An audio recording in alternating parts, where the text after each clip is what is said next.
আগামী ২৮ নভেম্বর থেকে শুরু হতে যাচ্ছে রাজশাহী চিনিকলের আখ মাড়াই কার্যক্রম। সে লক্ষ্যে কাজ করে যাচ্ছে চিনিকল কর্তৃপক্ষ। চিনিকল কর্তৃপক্ষের দেওয়া তথ্য মতে চলতি মৌসুমে ৭৫,০০০ মেট্রিক টন আখ মাড়াইয়ের লক্ষ্যমাত্রা নির্ধারণ করা হয়েছে। এবার রাজশাহীর ৩,৭০০ কৃষককে আখ উৎপাদনের জন্য ঋণ হিসেবে ১১ কোটি টাকা দেওয়া হয়েছে। এর বাইরে আরও ৪ থেকে ৫০০ কৃষক রয়েছে যারা চিনিকলের আখ দিয়ে থাকেন। চলতি মৌসুমে রাজশাহীতে আখ চাষের লক্ষ্যমাত্রা ছিল ৬,০০০ একর জমি। অন্য বছরের চেয়ে এবার আখের ফলন ভালো হয়েছে। এবার রাজশাহী চিনিকলের ৪২টি সেন্টারে আখ নেওয়া হবে। এছাড়াও কৃষকরা সরাসরি চিনিকলেও আখ দিতে পারবেন।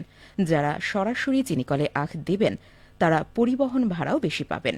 কৃষকদের আখ চাষে উদ্বুদ্ধ করার জন্য সরকার এবার এই টাকা বাড়িয়েছে।